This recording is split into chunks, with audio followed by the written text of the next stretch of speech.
नमस्कार। पिछले वीडियो में हमने पादपों के क्वालिटेटिव या गुणात्मक लक्षणों के बारे में चर्चा की थी। इस वीडियो में हम पादप समुदाय के परिमाणात्मक लक्षण या क्वांटिटेटिव कैरेक्टर्स के बारे में पढ़ेंगे। तो पादप समुदाय के वे लक्षण जिनका मापन संभव हो सके उनको परिमाणात्मक लक्षणों के रूप में व्यक्त किया जाता है। पादप आवर्ती, पादप सघनता या डेंसिटी या बाहुल्यता और पादपों का आवरण एवं आधारीय क्षेत्र आदि पादप के परिमाणात्मक लक्षण कहे जाते हैं। प्रतिचयन तकनीकों यानी सैंपलिंग टेक्निक्स द्वारा परिमाणात्मक लक्षणों का अध्ययन किया जाता है, जबकि गुणात्मक लक्षणों के अध्ययन में नमूना इकाई की कोई आवश्यकता नहीं होती या सैंपलिंग की कोई आवश्यकता नहीं होती। प्रतिचयन इकाई की प्रकृति के आधार पर पादप समुदाय के अध्ययन की 3 मुख्य विधियां हैं। नंबर 1, वर्गजालिका या क्वाड्रेट विधि, क्वाड्रेट मेथड। इस विधि में नमूना इकाई एक निश्चित क्षेत्र होता है, जो एक वर्ग हो सकता है, स्क्वायर, या एक आयत हो सकता है, या एक गोला या सर्किल हो सकता है। प्रतिचयन इकाई यानी सैंपलिंग यूनिट जिसकी सभी भुजाएं समान हो वो वर्गजालिका कहलाती है यानी क्वाड्रेट कहलाती है। सामान्यतः इसका क्षेत्रफल 1 वर्ग मीटर रखा जाता है। उचित पैमाने के अनुसार पेपर पर क्वाड्रेट रेखांकित कर उसमें आने वाली पादप जातियों को चिन्हित कर विभिन्न आंकड़े इकट्ठे कर लिए जाते हैं। इन आंकड़ों का विश्लेषण कर संबंधित स्थल पर उपस्थित विभिन्न पादप जातियों की आवर्ती, सघनता एवं बाहुल्यता ज्ञात कर ली जाती है। नंबर 2, ट्रांजैक्ट विधि या ट्रांजैक्ट मेथड। इस विधि में प्रतिचयन या सैंपलिंग यूनिट एक निश्चित लंबाई की लाइन या कतार होती है।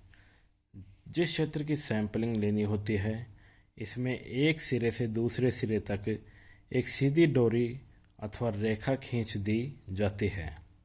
इस लाइन पर स्थित पौधों की विभिन्न जातियां, उसकी आवर्ती व संख्या ज्ञात कर ली जाती है। इस प्रकार उसी क्षेत्र में अलग अलग 10 से 15 ट्रांजैक्ट बराबर दूरी पर लगाकर आंकड़े नोट कर लिए जाते हैं।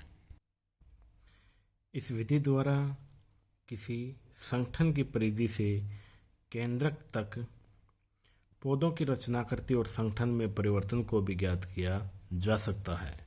बिंदु या क्षेत्र रहित विधि, पॉइंट मेथड और प्लॉटिज मेथड। यहाँ सैंपलिंग यूनिट एक बिंदु होता है। प्रतिचयन इकाई में आने वाले पौधों के आंकड़े प्राप्त कर पादप समुदाय में सघनता, बाहुल्यता, प्रधानता आदि ज्ञात की जाती है।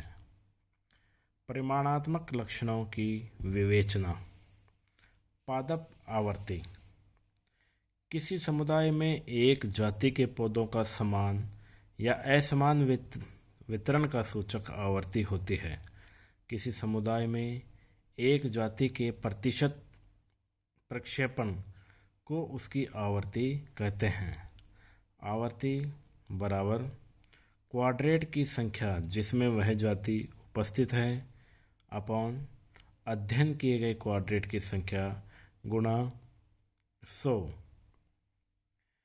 किसी जाति की आवर्ती का दूसरी जातियों की आवर्ती से तुलना करने पर आपेक्षिक आवर्ती प्राप्त होती है, जिसे निम्न विधि से ज्ञात कर सकते हैं। आपेक्षिक आवर्ती इक्वल टू एक जाति की आवर्ती अपॉन समस्त जातियों की कुल आवर्ती इंटू 100।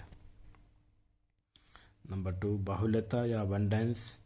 किसी समुदाय के प्रत्येक इकाई क्षेत्र में उपस्थित विभिन्न जातियों के समुदायों की संख्या को उसका बाहुल्य कहते हैं।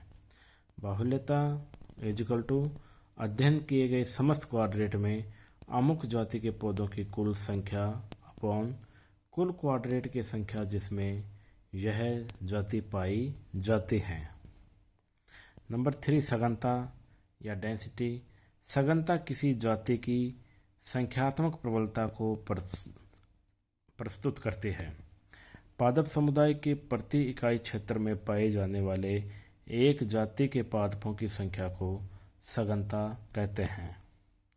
सघनता को निम्न सूत्र से ज्ञात किया जा सकता है: अध्ययन किए गए क्वाड्रेट में जाति के पौधों की कुल संख्या अपॉन अध्ययन किए गए कुल क्वाड्रेट की संख्या। सघनता के आधार पर एक जाति प्रभावी, बाहुल्य या विरल हो सकती है। नंबर 4, आवरण तथा आधार क्षेत्र। आवरण: पौधों द्वारा घेरे गए क्षेत्र को आवरण कहते हैं।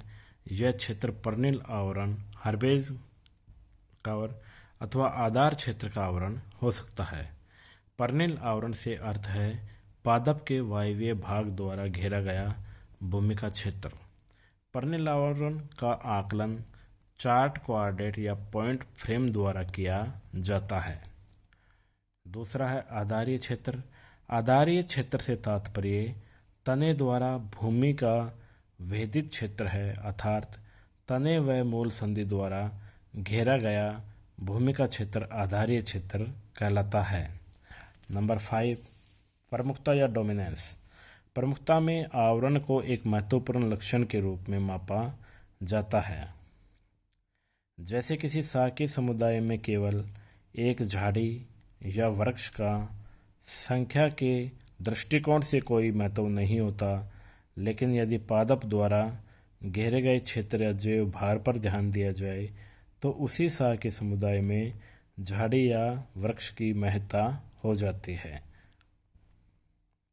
धन्यवाद। अगले वीडियो में हम पादप अनुक्रमण के बारे में पढ़ेंगे।